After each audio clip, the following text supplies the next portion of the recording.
The Seattle Seahawks are Super Bowl champions. They were the best team in the league all season, and on the biggest stage, they certainly proved that. They get the revenge over the Patriots and win this one 29-13. Jeff, lots to get into here. Let's start with that defense. So, Kenneth Walker is our Super Bowl MVP for this one, which we'll get to in a minute, but this was a historic performance. You could have awarded the MVP award to this entire defense. This is one I'll remember for the rest of my life. Yeah, I mean, in a situation like this, the way this game went, you probably think there was some talk about, hey, was the MVP of this game actually one of Seattle's defenders? But you know what that would have led to? That would have led to a whole bunch of people going, okay, fine. Which one? Which one?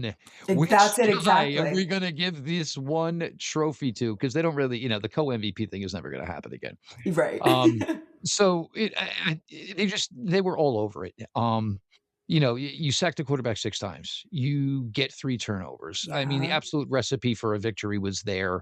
Any way you slice it from Seattle's defense set the tone early. Um, there we sat here 2 weeks ago and said we don't think anybody's ever beating the Seattle Seahawks again in this season. We were correct there. I When we think it talked was the other even more day. than 2 weeks ago. We said that Yes. after their divisional round, I believe. Yep. And then, we sat down, of course, in doing previews, and we had a high confidence level that we felt that Seattle was the best team representing the NFC in this game. Mhm. The way the AFC playoffs went, kind of dictated, some changes obviously towards the end, of course. And we weren't necessarily carrying the same level of high confidence that we felt the New England Mhm. Patriots were the best team in the AFC representing the AFC. You had a quarterback who, look, to say Drake May got there too early, that's fair, but you're there. You know what I'm saying? You gotta You're take the there. That's opportunity and right. do everything you can with it. Um, for those who wanna bring up, "Oh, well, look at that Pat schedule." Yeah, maybe that's something to do with it, maybe it didn't. But again, you play what is in front of you, and New England's not gonna give anything back. You'd rather lose the Super Bowl than go at all. Um, Exactly. Campbell, look, when a guy gets talked about this much, and I'm not even talking about this game, the issues with Campbell had been ongoing. Wilk, Hey, yeah, yeah, yeah. look, I don't know, and there was time missed. I don't know what level he was at or percentage-wise that he was at yesterday, but obviously Seattle, with the extra time, kept going over that tape and saying, "He cannot block us." Well, who can he block? Nobody. He can't block anybody we're gonna Right. send. And you know what? I'm gonna have so much fun, I'm gonna send defensive backs at him. 'Cause I know he ain't gonna get a hand on those guys. There's Right. probably no worse guy, feeling-wise in the world right now than Will Campbell. And you hate it, obviously. As a fan of the Of game, you hate it just course. to come down to where one guy just constantly is pointing the finger at one guy. Is he a guy that maybe has to kick inside? Maybe, maybe not. Was he injured and he was just good enough to be out there? But even still, and I even said it at a point yesterday, I was like, "I don't know how they can leave him out there."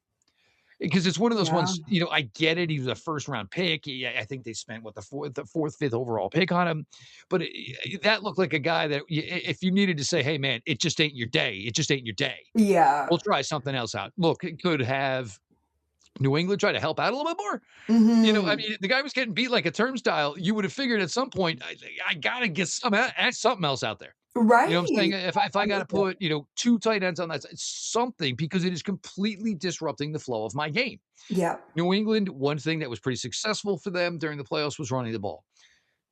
A, it didn't work early. B, game dictated. Guess Yeah. what? We can't run the ball anymore if we want to. Players that had been big for them at points in the season just weren't. Travion Henderson being one of Yeah. those guys, of course. Stephon Diggs, had some good moments in New England and had games where he wasn't necessarily, what they felt the Stephon Diggs brand was bringing to the game. It was just, I mean, Drake I May we too, I were think you could put in there. I like for especially because he was so in that MVP conversation for the entire season. This just wasn't his greatest game, which is going to be hard against this historic defense. But all playoffs, it just wasn't the same as what we saw in the regular season. It was he was getting sacked, it was the turnovers, the fumbles. I think you can include Drake May in that as well. there's no doubt, and this maybe has to go to all those who want to complain about the Patriot schedule, you know, and then you got to what you saw in the playoffs, and all of a sudden now New England was playing real, legitimate, good teams with good Yeah. defenses. And look, to go 3 out of 4, that's, you can hang your hat on that. Right. But this was just exactly what Seattle does. Mhm. You know what I'm saying? We wanna Yep. suffocate you early, and guess what? Now it's a tell. You have to throw. You can do nothing else but throw. And Yeah. guess what? Now we've got you. You are in the bear claw, and we can just do whatever we want to you Yeah. at this point. And, it felt over at halftime, kinda anticlimactic to go out there, and then, the pressure picked up, New England showed some signs of life, and then just Seattle just basically said, "All right, honey, it's over. We're closing the door here, and we're gonna go have some fun." I would say it almost felt over before halftime. Like that to me, even when it was say 19-7, I was watching it going, I know that it's still so Mhm. within reach. But that to me felt representative of their equal 14-3 records. Where when you looked at these two teams, the Patriots with the same record as the Seahawks just weren't even in the same class. And we really did see that in this game. This was such a defensive battle, but even when it was close on the score. It to me, it never ever felt that close. Basically, from the opening kickoff, it just felt like that was the way it was going to go. There, you also brought up the turnover battle, and I wanted to touch on that quickly because a big part of the storyline heading into the game was who's going to win the turnover battle in this one. Seahawks win it 3-0. They have, as I mentioned, they have been tough for Drake May all playoffs, and this game was no exception. And then Sam Darnold, for someone to lead all quarterbacks in turnovers in the regular season, he didn't turn the ball over once, not only in this game, but the entire playoffs. I think that's a point directly at you, Katie. He's telling you the ghosts are gone. There are no The ghosts ghosts of are Sam gone. Darnold. That's literally what it felt like.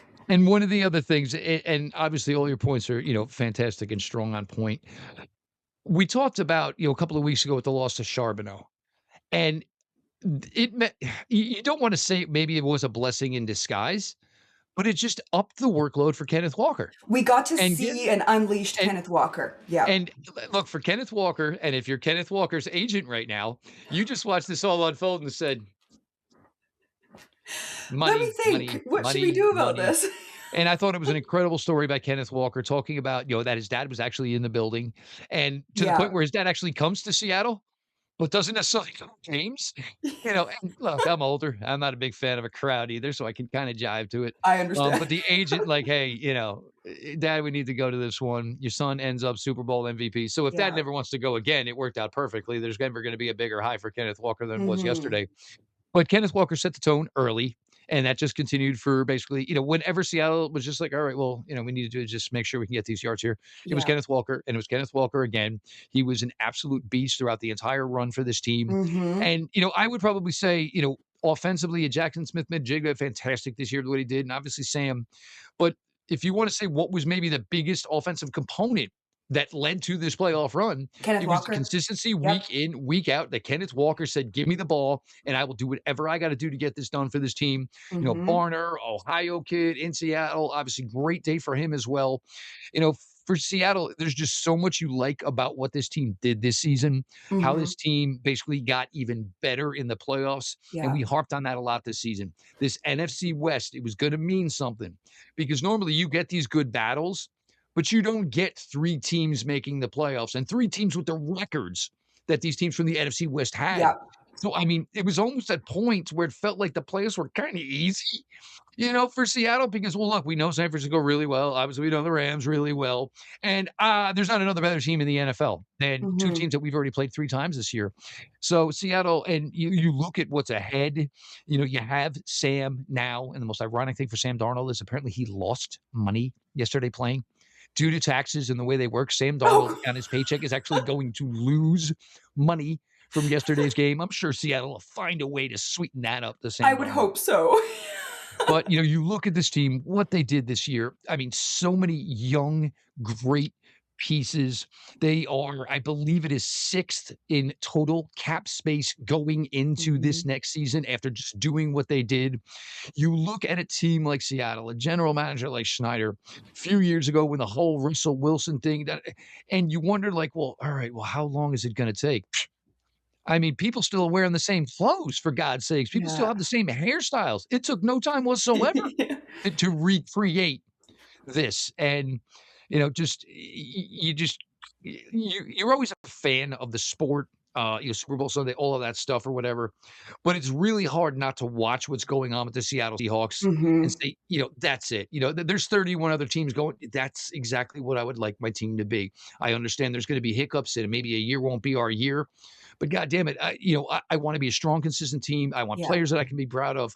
I want them to play hard. I want them to play diverse. It was just a really, really good and fun team to watch throughout this playoff process because Seattle just got better and better each and every week. They did, and oh, there's just so many points I want to make right now. I want to go back to the NFC West of it all too, because that is so interesting to me of how this all went down. Because it was such a historic performance that coaches all around the league right now are sitting down today, studying that defense, going, "How do we do that? How do we do that in today's NFL like they just did on the biggest stage?" But for me, it's who they had to get through because that division was so tough. The It NFC was was. always tougher to me than the AFC, but you look at they beat the Rams to clinch the number one seed. Like the lore in all of this is incredible. They beat the Niners in the playoffs. They beat the Rams again in the NFC Championship. They beat the Patriots in the Super Bowl in the Niners building. So there's so many just different storylines together for if you're a Seahawks fan that is a fan of revenge in any way, it all just feels so good. And the way this game came out, like we were talking about how their tougher test was against the Rams in the NFC Championship. That was the harder Super Bowl to me as someone that cheers for the Seahawks. And this one, like when I know that you and I are going to be covering a game, Jeff, I always write pretty extensive notes while I'm watching it. Do you want to know what my notes were in this one? They were 3 words: belt to ass. Pretty much. Because that's just It's pretty exactly much. what this game was from the beginning. And there, we also talked a lot about how it can come down to mistakes and special teams. Where I thought that Seattle had the advantage of special teams here. There was one moment that really stuck out to me. The score was 19-7. There was 10 minutes and 40 seconds left in the fourth quarter. The Patriots had just scored, and even the announcers were like, "Oh, the momentum might be changing a little here." And oh, like if there's a team that can do it, we've seen the Patriots come back from 28-3. Michael Dixon kicks a 55-yard punt that was down at the Mhm. Patriots 4-yard line. One of his many really amazing punts in this one. And that was the moment where it just went, okay, they are going to be okay. Because that was the only time that as a Seahawks fan, I did feel a little unnerved of like, okay, the momentum could be changing a little bit. We finally have a couple touchdowns in the game. And then the punter comes out and does that. And it was like, it just showed that special teams, they did have the advantage with Myers as well. But that to me they were locked in every single area of the game 100%. to me. It was the one opportunity, and for Dickerson, who's not really done much in this playoff Yeah. run, it was like, "Oh, guys, no problem." First off, I'm glad to have my number called. I've been getting a Yeah. little bored over here, but I tell you what, I got one for all of you. And, and if you're New England, you walk out there, you see that, knowing the punt's coming, all right, you're excited, maybe get a little Yep. return here, who knows? 96 yards. And that's a wrap. And that's pretty much, it felt like that. I never felt there was like, any successful CPR coming to New England. Hmm. And you even hear it kind of in like the tone of the announcers, like, "Well, let's just pick it up here for the sake that people are paying us." And, Yeah. it's like it kind of felt a little contrived, like trying to talk up the game that it was more than that. Just look, I mean, New England's probably going to have better days. Whether or not they get to this situation again, who knows? But you ran well, obviously. With Drake May, you have the makings of a great, great future as an organization with that team, of course. But you walked into the best of what was the best division in all of the NFL this By year. a long shot, yeah. So to think you weren't going to get run down, run over, that's exactly probably what should have happened, and indeed it did happen. Yeah, any other takeaways from the Patriots in this one? There were 2 guys that had a really good performance that stuck out to me, and it was Christian Gonzalez and Craig Woodson. I felt like we heard their names so much, and you touched on this earlier, Jeff, like JSN just was kind of a non-factor in this one, which that was another talking point. Is Gonzalez going to be able to cover JSN? So again, it just makes it so much more impressive what Kenneth Walker did in a game where offense just wasn't the story whatsoever. But those 2 guys stood out to me of having a really good game. Any other Patriots notes that you had? I'm with you. Like Woodson, and this was one that aggravated me. Cal had two nice defensive backs last year in the draft. Both of them actually ended up going to New England, which kind of angered me a little bit. The Gonzalez thing, I think the way Seattle just looked at it was, if you just want to wash these two guys out, and if it's 10 on 10 the rest, okay, I'll take my 10 over your 10. And I Hmm. I think for Seattle, and the one thing I don't think they wanted to do was get in a situation where, they pressured Sam into making a throw that he shouldn't have or whatever. And I think basically the thought process is, look, we're going to win this game whether Jackson Smith Ninjigba eats or not. So you do not have to come into this after the phenomenal season you guys had together and feel like this is a priority. We are not just you and him. We are a legit 53-man unit, as you just were talking about and harping on everybody else's jobs and, basically carrying the pail. So I think they just played confident and said, look, if it's not there, it's not there. And they certainly knew what they had running the ball. And again, Kenneth Walker, it's just one of those moments. Seattle's got the money. It seems like Walker's extremely happy there. I'd be stunned if anything, did not work out, because normally, running backs usually don't get paid well on the open market. Kenneth Walker probably will get paid well, certainly to maintain what's going on in Seattle. That's the one that sticks out for me, because the way it all worked out, and a lot of people, well, who's going to be the Charbonneau? And well, there were times Kenneth Walker was doing it all by himself anyway in Yeah. Seattle. So I don't know why anybody felt that that couldn't be the scenario now. And look, as a player, you relish the opportunity, you relish the spotlight, you relish the team need, and Kenneth Walker did all of those things. Just like that, this NFL season is officially Nothing closed. goes faster, Katie. There is Nothing goes nothing faster. in the world that goes faster than the NFL season. Well, and Jeff Lloyd, it was an absolute pleasure getting to cover this entire season with you. And to all of those that followed along, we say thank you very much. And the Seattle Seahawks, Super Bowl champions.